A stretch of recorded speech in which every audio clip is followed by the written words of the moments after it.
ये प्रिंसिपल क्या कहता है? देखो, ये सारी गाइडलाइंस है मैनेजमेंट के लिए।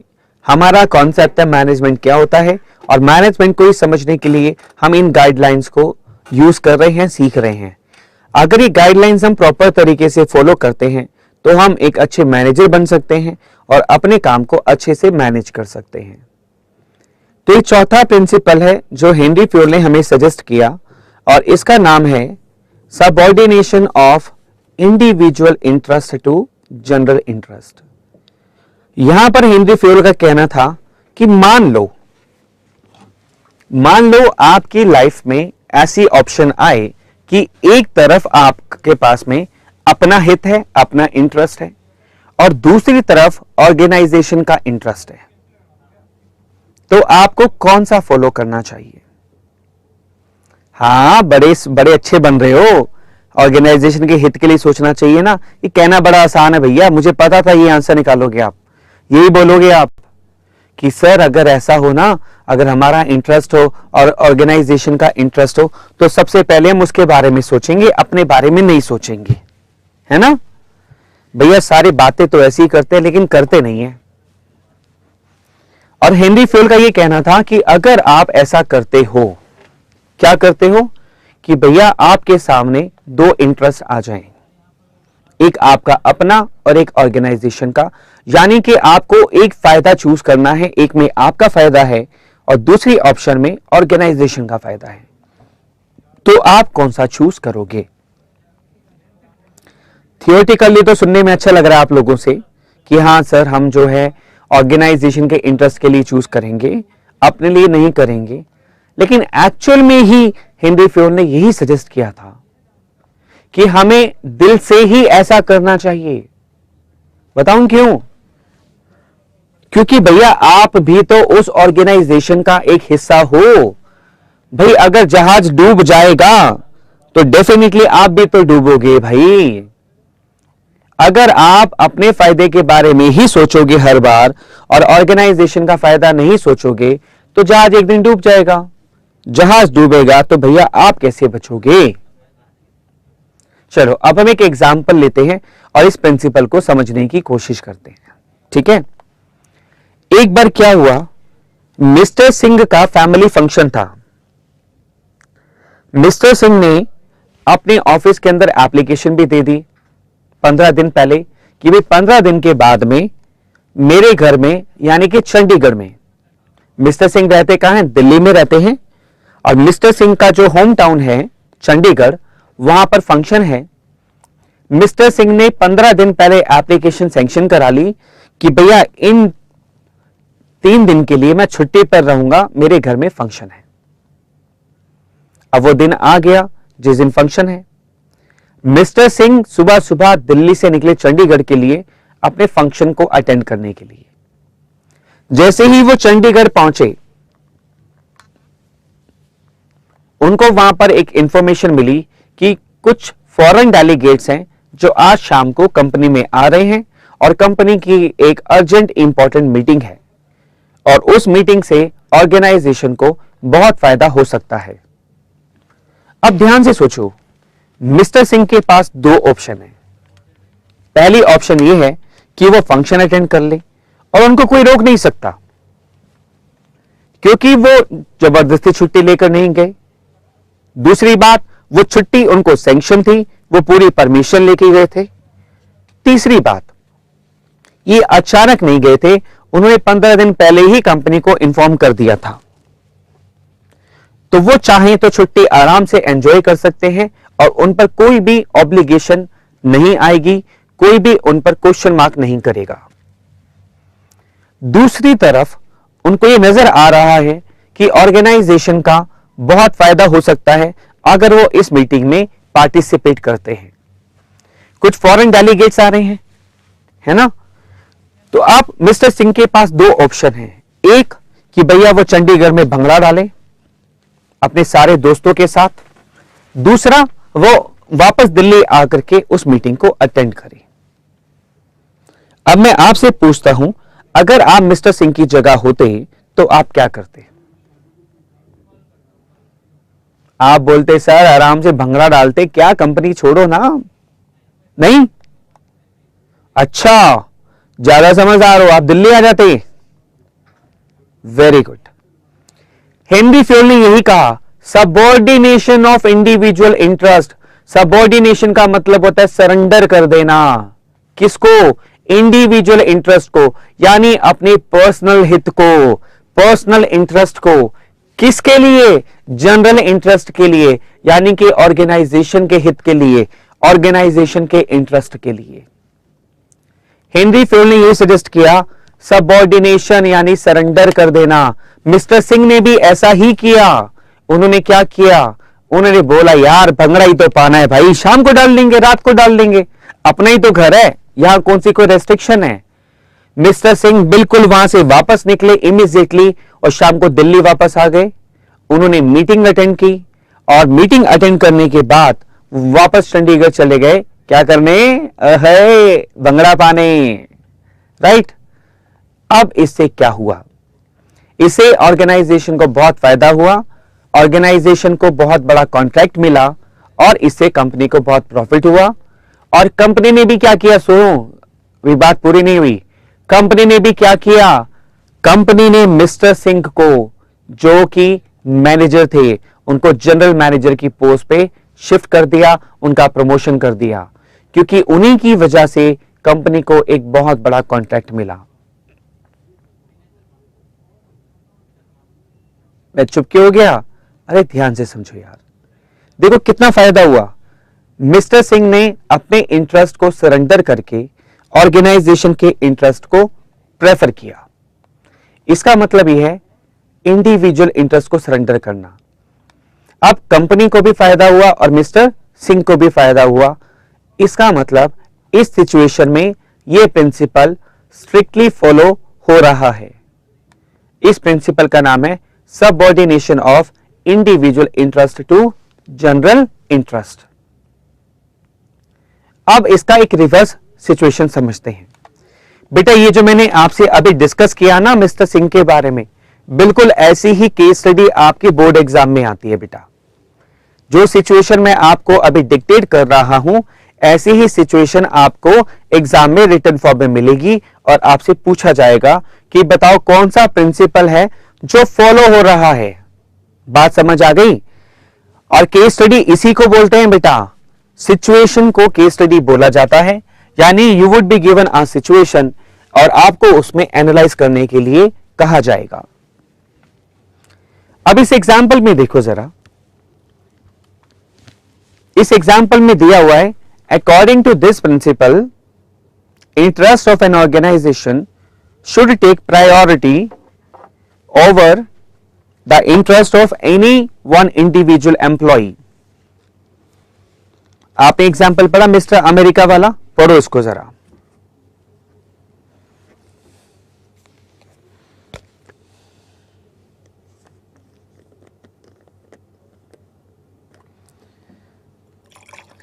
इस एग्जाम्पल में mister America purchase steel for the company from mister Hanuman.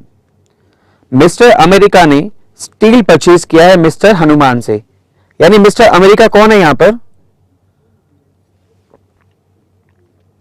Mister America यहां पर परचेज मैनेजर हैं जो कंपनी के लिए स्टील परचेज करते हैं। ठीक है। अब इस केस में क्या किया, मिस्टर अमेरिका जो परचेज मैनेजर हैं, जो स्टील परचेज करते हैं कंपनी के लिए, उन्होंने क्या किया, जानबूझ करके स्टील जो परचेज किया वो अपने बेटे की कंपनी से किया और हायर रेट पे किया। यानी कि जो रेट मार्केट में अवेलेबल था उससे महंगे रेट पर उन्होंने वो स्टील परचेज किया अपने बेटे से, और उनके बेटे का नाम है मिस्टर हनुमान। अब देखो मिस्टर अमेरिका ने यहां पर सोचा, अरे क्या फर्क पड़ता है यार, छोड़ ना, इतनी बड़ी कंपनी है, करोड़ों रुपया अरबों रुपया कमाती है, अगर 50,000 लाख रुपए महंगा ले भी लिया तो कौन सी आफत आ रही है कंपनी को, है ना? ऐसे ही सोचते हैं ना अक्सर। कुछ मैनेजर होते हैं जो ऐसा ही सोचते हैं, अरे क्या फर्क पड़ता है यार, छोटी सी तो बात है, कंपनी के लिए तो पीनट जैसी चीज है यार, क्या फर्क पड़ता है, अरबों रुपए की कंपनी है, 50,000 रुपए इधर उधर हो भी गया तो क्या फर्क पड़ता है ना?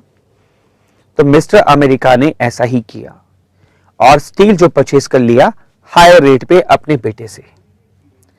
अब आप बताओ क्या ये एथिकल है? बिल्कुल नहीं। बिल्कुल ठीक कहा आपने, ये बिल्कुल भी एथिकल नहीं है। चलो एथिक्स की बात तो एक तरफ, क्या बीइंग ह्यूमन हमें ऐसा करना चाहिए? क्या आपको लगता है कि अगर हमें कोई नहीं देख रहा तो हमें गलत काम करना चाहिए? नहीं करना चाहिए ना। दूसरी बात, अगर हर मैनेजर ऑर्गेनाइजेशन में ऐसा ही सोचना शुरू कर दे, सोचो अगर हर मैनेजर ऑर्गेनाइजेशन में ऐसे ही सोचना शुरू कर दे कि अरे यार मेरे 50,000 रुपए से या मेरे छोटे से अमाउंट से क्या फर्क पड़ेगा, तो सोचो ओवरऑल कंपनी को कितना फर्क पड़ेगा। अगर ऐसे ही 50-50 हजार रुपए की चपत लगती रहे और सिर्फ 100 लोग ऐसा सोचें कि यार क्या फर्क पड़ता है यार, तो सोचो भैया कंपनी को 50 लाख रुपए का नुकसान हो जाएगा सिर्फ 100 लोगों के ऐसा सोचने से। इसलिए हेनरी फ्योल ने यह प्रिंसिपल सजेस्ट किया। यह बहुत बढ़िया प्रिंसिपल है, आपके लाइफ में बहुत काम आएगा। यहां पर अगर आप देखो, this is called highly undesirable, यानी अगर ये वाली सिचुएशन आपको एग्जाम में दे दी जाए, मिस्टर अमेरिका वाली और मिस्टर हनुमान वाली, और आपसे क्वेश्चन पूछा जाए कि यहां पर कौन सा प्रिंसिपल है जो वॉयलेट हो रहा है, तो आप कौन सा नाम बताओगे बेटा? हां जी, बिल्कुल ठीक कहा, subordination of individual interest to general interest. Very good. देखा, इसलिए मैंने स्टार्टिंग में आपसे कहा था कि आपको कम से कम 14 प्रिंसिपल्स के नाम तो जरूर याद होने चाहिए। अगर इस प्रिंसिपल को फॉलो करते हैं तो पहला फायदा क्या होगा? पॉजिटिव फैक्टर्स क्या है? Everybody profits in the profits of the company. देखो, अगर अभी जैसे मिस्टर सिंह का हमने एग्जाम्पल लिया, मिस्टर सिंह के एग्जाम्पल में हमने देखा कि कंपनी को तो प्रॉफिट हुआ लेकिन मिस्टर सिंह का भी प्रमोशन हो गया, है ना। वो मैनेजर से सीनियर मैनेजर बन गए, उनकी पोस्ट बढ़ गई, उनकी सैलरी बढ़ गई, उनकी पर्क्स बढ़ गए ना। तो इसका मतलब है अगर हम ये प्रिंसिपल फॉलो करते हैं तो everybody profits in the profits of the company. दूसरा पॉजिटिव फैक्टर्स है ऑर्गेनाइजेशनल ऑब्जेक्टिव्स आर ऑब्टेन्ड। देखो, ऑर्गेनाइजेशन जो होती है बेटा, वो ग्रुप ऑफ पीपल होती है जिसमें बहुत सारे लोग जुड़े होते हैं। ये सारे लोग मिलकर के काम करते हैं, और अगर हर आदमी अपना पूरा इंटरेस्ट ऑर्गेनाइजेशन के लिए लगाएगा तो ही ऑर्गेनाइजेशनल ऑब्जेक्टिव्स अचीव किए जा सकते हैं, तभी ऑर्गेनाइजेशन तरक्की कर सकती है।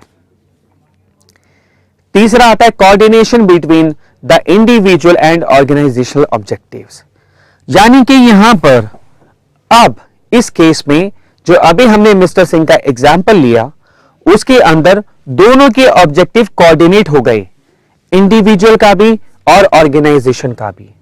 यानी यहां पर ऑर्गेनाइजेशन का गोल तो अचीव हो ही रहा है, साथ साथ इंडिविजुअल यानी कि मिस्टर सिंह का ऑब्जेक्टिव भी अचीव हो रहा है। यार मिस्टर सिंह भी तो प्रमोशन चाहते थे ना, क्या कोई ऐसा एम्प्लॉय होता है जो अपना प्रमोशन नहीं चाहता? तो अगर हम सब लोग सोचेंगे ऑर्गेनाइजेशन तरक्की करे तो एम्प्लॉयज की तरक्की ऑटोमेटिकली हो जाती है। बात को समझो बेटा, आपकी भी अगर मान लो ऑर्गेनाइजेशन है तो क्या आप अपने एम्प्लॉय से एक्सपेक्ट नहीं करोगे कि वो सब लोग ऑर्गेनाइजेशन के बारे में सोचोगे ना। तो इसको बोलते हैं coordination between the individual and organisational objectives. Negative factors में आता है ह्यूमैनिटी वॉयलेटेड। माय डियर, सबसे पहले तो हम ह्यूमैनिटी को वॉयलेट कर रहे हैं। अगर हम जानबूझ करके गलत कर रहे हैं, हमें पता है कि इससे ऑर्गेनाइजेशन को नुकसान होगा, हमें पता है कि हम ऑर्गेनाइजेशन को धोखा दे रहे हैं, उससे झूठ बोल रहे हैं, तो सबसे पहला नुकसान तो यही है कि भैया आप अपने ऊपर गलत काम कर रहे हो, आप ह्यूमैनिटी के नाम पर, मानवता के नाम पर ही धब्बा हो। दूसरा जो नुकसान नेगेटिव फैक्टर्स है वो है इंक्रीज इन जेलसी। जब कोई पर्सन गलत काम करता है और उससे मुनाफा कमाता है तो जेलसी पैदा होती है। उसको और जेलसी तब मचती है जब उससे ज्यादा कोई दूसरा कमाता है, और जो ईमानदार है वो भी जेलस करता है कि देखो 2 नंबर से पैसा कमा रहा है ये, तो कहीं ना कहीं गलत काम करने से जो सबसे बड़ा नुकसान होता है, इस प्रिंसिपल को फॉलो ना करने से जो सबसे बड़ा नुकसान होता है वो जेलसी है। तीसरा नेगेटिव फैक्टर्स अगर हम इस प्रिंसिपल को फॉलो नहीं करते हैं वो है hindrance in achieving organisational objectives. रुकावटें पैदा हो जाएंगी अगर हर एम्प्लॉय अपने फायदे को आगे रख के चलेगा और बार बार वो सोचेगा नहीं पहले मेरा फायदा बाद में ऑर्गेनाइजेशन का फायदा, तो आप ये समझ लो कि बहुत सारी रुकावटें आ जाएंगी और ऑर्गेनाइजेशन का ऑब्जेक्टिव अचीव नहीं किया जा सकेगा। बात समझ आ गई? तो हमने 4 प्रिंसिपल कर लिए बेटा, कौन कौन से हैं जरा रिपीट करो।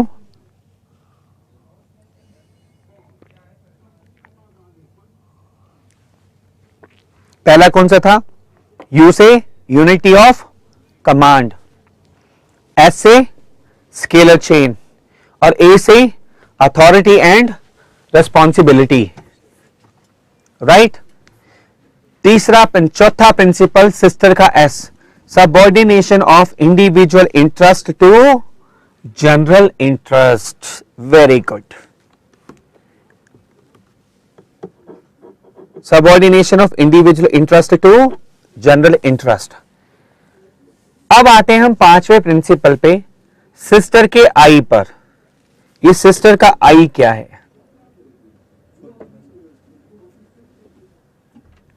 सिस्टर का आई का मतलब है इनिशिएटिव प्रिंसिपल। इनिशिएटिव प्रिंसिपल का मतलब क्या होता है? देखो, हेनरी फ्योल ने अपनी पूरी जिंदगी में ऑब्जर्वेशन की। सच बता रहा हूं मैं ये बात आपको, Henry Fayol was a very very good observer.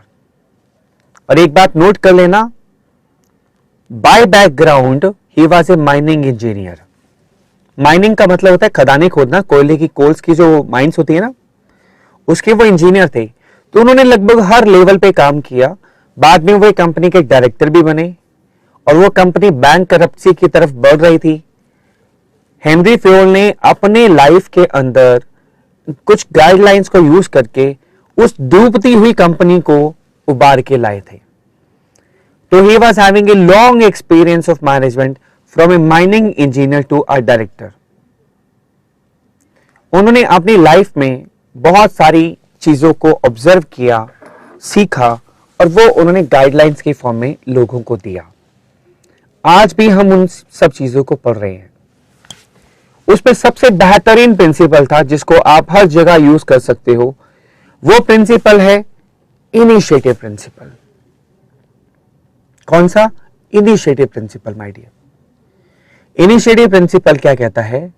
Employees in the organisation must be given an opportunity in making and executing plan. Henry Fayol का कहना था कि जब भी आप कोई भी प्लान बनाते हो ऑर्गेनाइजेशन के लिए, तो अपने एम्प्लॉइज को साथ में लेकर के चलो। उन सबसे पूछो, भैया ये प्रॉब्लम है या ये हमें काम करना है, बताओ क्या करें। मैंने भी अपनी लाइफ में जितनी भी बड़ी बड़ी ऑर्गेनाइजेशन देखी है, उनके डायरेक्टर्स देखे हैं, उनमें एक बड़ी कॉमन चीज देखी है मैंने। पता है, they are very experienced, still वो पता है क्या बोलते हैं? राम बता क्या करना चाहिए। कई बार तो मैं हिल जाता हूं यार, अरे इतना बड़ा कंपनी का डायरेक्टर मुझसे पूछ रहा है कि क्या करना चाहिए। कई बार बड़ी खुशी भी होती है सोच करके यार कि सच ए ग्रेट पर्सन, कंपनी का इतना बड़ी कंपनी का डायरेक्टर मुझसे पूछ रहा है, राम बता क्या करना चाहिए यार, ये प्रॉब्लम आ रही है, कैसे सॉल्व करें इसको। भाई कॉलर खड़े हो जाते हैं ऐसे, क्या बात है यार, मुझसे पूछा, है ना। लेकिन आप सोचो यार, ये कितना जबरदस्त प्रिंसिपल है ना। जब भी आप अपने एम्प्लॉइज को अपने साथ लेते हो, उनसे राय मांगते हो, तो एक पुरानी कहावत मुझे याद आ जाती है कि खोटा सिक्का भी कभी भी काम आ सकता है ना। सुना है ना, खोटा सिक्का भी कभी भी काम आ सकता है। अब तो सिक्के ही नहीं चलते, बोलो नोट चलते हैं सर, सिक्कों का तो दिन ही चले गए। लेकिन भैया कभी भी कोई भी काम आ सकता है, ये ध्यान रखना। और ये हेनरी फ्योल ने 100 साल पहले ये वाली बात बोली, 100 साल पहले ये वाली बात बोली थी। हाँ जी, नहीं, अभी नहीं बजाई, 10 मिनट बात करेंगे। खोटा सिक्का बेटा कभी भी काम आ सकता है, ये समझ लो। और यही बात हेनरी फेयोल ने कही थी 100 साल पहले इस प्रिंसिपल के थ्रू, इनिशिएटिव प्रिंसिपल, कि employees in the organisation must be given an opportunity in making and executing plan. कि जब भी आप कोई प्लान बनाते हो ऑर्गेनाइजेशन के लिए तो आप डेफिनेटली अपने एम्प्लॉइज को उसमें इन्वॉल्व करो। अब आप बोलोगे सर ये तो दिक्कत वाला काम हो गया। मान लो आप कुछ इंप्लीमेंट करना चाहते हो, आधे कहेंगे जी करो, आधे कहेंगे नहीं करो, है ना, ऐसा होता है ना। मान लो आप कहीं घूमने जाना चाहते हो, आपने फैमिली मेंबर से पूछा, आधे कहते हैं जरूर जा बेटा घूमने, बहुत अच्छा है, आधे कहते हैं नहीं बेटा पढ़ाई करने के दिन है, नहीं घूमने नहीं जाना। तो आप बोलोगे सर ये तो पंगे वाला काम हो गया। इनिशिएटिव प्रिंसिपल तो पंगे वाला काम है, जिसकी बात मानेंगे वो खुश, जिसकी नहीं मानेंगे वो दुखी। ध्यान से समझो, अगर आप किसी की भी बात मानो, एटलीस्ट आधे तो आपके फेवर में पहले ही होंगे ना। मान लो आप घूमने जाना चाहते हो और आधे लोग आपके फेवर में हैं कि आपको जाना चाहिए, तो आधों को समझाने का ठेका तो खत्म। अब रह गया सिर्फ आधे लोगों को समझाने का ठेका जिन्होंने आपको जाने के लिए मना किया है। तो आप उनको कन्विंस करोगे कि भैया आप क्यों घूमने जाना चाहते हो, है ना। इजी हो गया ना यार, पॉजिटिव वे में सोचो, कितना आसान हो गया। तो इनिशिएटिव प्रिंसिपल कितना बढ़िया है। ऐसे ही ऑर्गेनाइजेशन में जब आप डिसीजन लेते हो और अपने एम्प्लॉइज के मिलकर के कोई प्लान बनाते हो, तो जो तो आपकी फेवर में है वो खुश, और भाई यार कंपनी के बॉस ने मेरी बात मान ली, क्या बात है भाई, है ना, कॉलर अप कि मेरी बात मान ली। और जिनकी बात आप नहीं मान रहे हो, एटलीस्ट उनको बताओगे तो सही कि आप उनकी बात क्यों नहीं मान रहे, कौन से ऐसे रीजन हैं जिसकी वजह से उनकी बात को हम एग्जीक्यूट नहीं कर सकते। तो ये जो प्रिंसिपल है इनिशिएटिव प्रिंसिपल, ये सुपर्ब प्रिंसिपल है, आप अपनी लाइफ में भी यूज कर सकते हो। इसका फायदा क्या है देखो, सबसे बड़ा फायदा increase in the thinking power of the employees. जब भी आप किसी से राय मांगते हो, जैसे आप अपने दोस्त से राय मांगो यार कहां घूमने जाना चाहिए, भाई साहब क्या दिमाग लगाएगा वो, हर जगह के बारे में आपको बताना शुरू कर देगा, ये भी बता देगा कैसे जाना है, ट्रेन से ज्यादा बढ़िया रहेगा, प्लेन से ज्यादा बढ़िया रहेगा, कौन से होटल में ठहरी हो, क्या लेके जाइयो, क्या ना लेके जाइयो, भाई सब बताना शुरू, है ना। ऐसे ही होता है ना, आप किसी से पूछो तो सही कि मुझे कैसे करना है, भाई साहब वो तो ये भी कहेगा मुझे भी साथ ले चलो, मैं गाइड कर दूंगा आपको इतना तक। तो सोचो जब आप ऑर्गेनाइजेशन में अपने लोगों को बोलते हो कि भैया हम एक प्लान बना रहे हैं, बताओ क्या करना चाहिए, तो उनकी थिंकिंग पावर जो है वो बढ़ जाती है, पहला फायदा। दूसरा फायदा, increase in the sense of attachment to the organisation. भाई लोगों को लगता है कि यार वो भी ऑर्गेनाइजेशन का एक हिस्सा हैं, वो भी फैमिली का एक पार्ट हैं, उनकी बात को भी तवज्जो दी जाती है, उनकी बात को भी रखा जाता है, सुना जाता है, समझा जाता है। तो कितना फायदा इसका। तीसरा फायदा आपकी ऑर्गेनाइजेशन का, increase creative and good feedback. भाई बिलीव में मैं आपको बता रहा हूं, सच्ची बता रहा हूं, बहुत बार ऐसे ऐसे फीडबैक आते हैं जो शायद आपने कभी सोचे भी नहीं होंगे। एम्प्लॉइज ऐसे ऐसे सजेशन दे जाते हैं जिनसे आपने कभी उम्मीद भी नहीं की जाती, आप उम्मीद कर भी नहीं सकते उनसे, बट वो भी ऐसा सजेशन दे जाते हैं जो आप कहते हो अरे वाह ये तो दिमाग में कभी आया ही नहीं मेरे, ऐसा तो हमने कभी सोचा ही नहीं कि ऐसा कर सकते हैं। बिल गेट्स भी कहता है, पता है कहता है, बिल गेट्स कहता है मेरे पास अगर कोई डिफिकल्ट प्रॉब्लम आ जाए ना तो मैं हमेशा सबसे आलसी आदमी को देता हूं कि सॉल्व कर दे, वो आपको सबसे सस्ता सबसे बढ़िया रास्ता बताएगा। अब आप सोचो कि बिल गेट्स भी सोचता है कि एक आलसी आदमी भी उसके काम आ सकता है, तो सोचो आपकी ऑर्गेनाइजेशन में जो लोग मेहनती लोग हैं वो कितने काम आएंगे आपके। So they give you creative and good feedback. अगर हम ऐसा नहीं करते या अगर हम इस प्रिंसिपल को फॉलो करते हैं तो क्या नुकसान हो सकते हैं, दोनों नेगेटिव फैक्टर्स में आएंगे माय डियर। अगर आप इस प्रिंसिपल को फॉलो करते हो तो क्या नुकसान हो सकते हैं, नेगेटिव फैक्टर्स। और अगर आपने इस प्रिंसिपल को यूज ही नहीं किया तो क्या हो सकता है? पहला नेगेटिव फैक्टर है N atmosphere of non cooperation. अगर आप केवल अपनी चलाओगे हर बार, अगर आप इनिशिएटिव प्रिंसिपल यूज नहीं करते हो, राइट, तो सबसे बड़ा नुकसान यह है नॉन कॉपरेशन। धीरे धीरे लोग आपको कॉपरेट करना छोड़ देंगे, बोलेंगे हमारी बात तो सुनते ही नहीं है यार, क्या इनको सजेशन देना, चलाते अपनी रहते हैं, देखो हमारी बात सुनी होती तो आज कहां होते। धीरे धीरे लोग आपसे कटना शुरू हो जाएंगे, आपको नॉन कॉपरेट करना शुरू कर देंगे। So don't expect cooperation from those guys. दूसरी बात, क्रिएट सेंस ऑफ इग्नोरेंस। उनको कई बार ये भी लगता है यार हमें इग्नोर कर देते हैं, इतना बढ़िया सजेशन देते हैं, इतनी बढ़िया बात हम इनको बताते हैं, लेकिन इनके कान पर तो जू नहीं रेंगती, हमें इग्नोर कर देते हैं, हमें समझते हैं इनको कोई अकल ही नहीं है। मान लो आप ही किसी को सजेशन दे रहे हो मेरे बेटा, ठीक है, और वो आपकी बात को सुनता ही नहीं, इग्नोर कर देता है, तो आप क्या बोलोगे? अरे यार मेरी तो वैल्यू नहीं है। तो यहां पर सेंस ऑफ इग्नोरेंस बढ़नी शुरू हो जाती है माय डियर। तो समझ आया इनिशिएटिव प्रिंसिपल कितने काम की चीज है। देखो, एक तो आपको क्रिएटिव फीडबैक मिल रहा है, गुड फीडबैक मिल रहा है, प्लस एम्प्लॉइज को लगता है कि यार वो फैमिली का हिस्सा है, सेंस ऑफ अटैचमेंट आती है, कॉपरेशन आता है। हर बात में फायदा ये नुकसान का है। और आप जो डिसीजन लेना चाहते हो, आधे लोग उसी के पक्ष में हैं, तो आधे तो पहले ही एग्री हो गए आपके पास में। दूसरा जो एग्री नहीं है उनको आप जस्टिफाई कर सकते हो कि आप उनका डिसीजन क्यों नहीं मानना चाहते।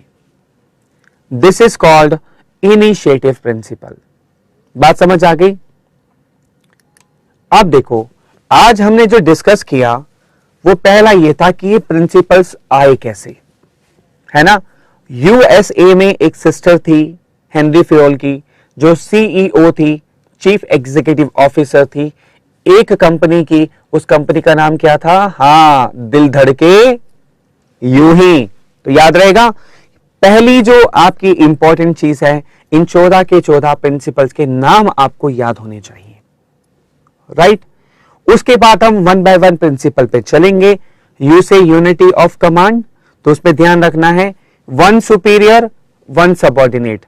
वन सुपीरियर इंस्ट्रक्शन देगा एक ही सबऑर्डिनेट को, और वो सबऑर्डिनेट जो आंसर देगा वो केवल एक ही सुपीरियर को देगा।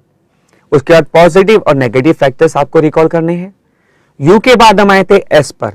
इसमें था हमारा स्केलर चेन, यानी कि हम एक फॉर्मल लाइन ऑफ अथॉरिटी होती है जिसमें हम स्केल की तरह चेन बनाते जाते हैं और इंस्ट्रक्शन फॉलो करते हैं। उसमें एक और कॉन्सेप्ट था जिसका नाम है गैंग प्लैंक। गैंग प्लैंक का मतलब है 3 चीजें जरूरी हैं, इमरजेंसी सिचुएशन हो, मैटर अटमोस्ट इंपॉर्टेंट हो, और मैनेजर सेम लेवल पर हो, तो वो आपस में कम्युनिकेट कर सकते हैं। इसको हम बोलते हैं गैंग प्लैंक। तो ये कॉन्सेप्ट हमारा स्केलर चेन में आएगा। उसके बाद तीसरा प्रिंसिपल यूएसए का था, ए से अथॉरिटी एंड रेस्पॉन्सिबिलिटी। उसमें हमें यह ध्यान रखना है there should be parity between authority and responsibility. दोनों के बीच में बैलेंस होना चाहिए। अगर अथॉरिटी ज्यादा दे दी तो मिसयूज हो जाएगा, अथॉरिटी कम दी तो काम नहीं करवा पाएंगे हम। तो इसको बोलते हैं हम अथॉरिटी एंड रेस्पॉन्सिबिलिटी। उसके बाद हमने एक और प्रिंसिपल डिस्कस किया, सिस्टर का S, subordination of individual interest to general interest. इसमें हमने 2 एग्जाम्पल लिए, एक मिस्टर सिंह का और एक मिस्टर अमेरिका का। मिस्टर सिंह ने प्रिंसिपल को फॉलो किया था, मिस्टर अमेरिका ने प्रिंसिपल का वायलेशन किया। तो हमें यह ध्यान रखना है कि जब भी हमारे पास 2 इंटरेस्ट आए, एक हमारा पर्सनल इंटरेस्ट, दूसरा ऑर्गेनाइजेशन का, तो हमें पर्सनल इंटरेस्ट को छोड़ करके ऑर्गेनाइजेशन के इंटरेस्ट के लिए काम करना चाहिए। सिस्टर के एस के बाद हम आए बेस्ट प्रिंसिपल यानी कि इनिशिएटिव प्रिंसिपल पे। इनिशिएटिव प्रिंसिपल में हमने डिस्कस किया कि हम जब भी कोई प्लान एग्जीक्यूट करना चाहते हैं तो डिसीजन मेकिंग में हमें अपॉर्चुनिटी देनी चाहिए उस प्लान को एग्जीक्यूट करने के लिए। किसको? एम्प्लॉइज को। इससे हमें सबसे बड़ा फायदा ये होता है कि एम्प्लॉइज को लगता है कि हम फैमिली का एक हिस्सा हैं, उनको लगता है कि हमें इग्नोर नहीं किया जा रहा, और वहां से बड़ा ही क्रिएटिव और गुड फीडबैक आता है। Is that clear? तो आज हमने ओवरऑल देखा कि प्रिंसिपल शुरू कैसे हुए, उसकी थ्योरी कैसे बनी, और 5 प्रिंसिपल। ध्यान रहिए, 5 प्रिंसिपल समझने में तो बहुत कम टाइम लग रहा है आपको, लेकिन इन प्रिंसिपल को डेवलप करने में हेनरी फ्यूएल को 5 साल से ज्यादा का टाइम लगा था। पूरी जिंदगी उन्होंने ऑब्जर्व किया माय डियर। सोचो अगर उन्होंने 28 साल भी लगाए होंगे अपनी जिंदगी के ऑब्जर्वेशन में, पूरे लाइफ के एक्सपीरियंस में, और 14 प्रिंसिपल उन्होंने डेवलप करके दिए, तो ऑन एन एवरेज एक प्रिंसिपल को डेवलप करने में उनको 2 साल का पीरियड लगा ऑब्जर्वेशन का। तो इन प्रिंसिपल को बड़ी गहराई से समझो। ये प्रिंसिपल ना केवल आपके एग्जाम में काम आएंगे, नियर फ्यूचर में आपको एक अच्छा मैनेजर भी बनाएंगे और आपकी लाइफ में भी हेल्प करेंगे, क्योंकि मैनेजमेंट इज ऑल परवेसिव। ठीक है, विद दिस नोट हम इस लेक्चर को यही कंप्लीट करते हैं।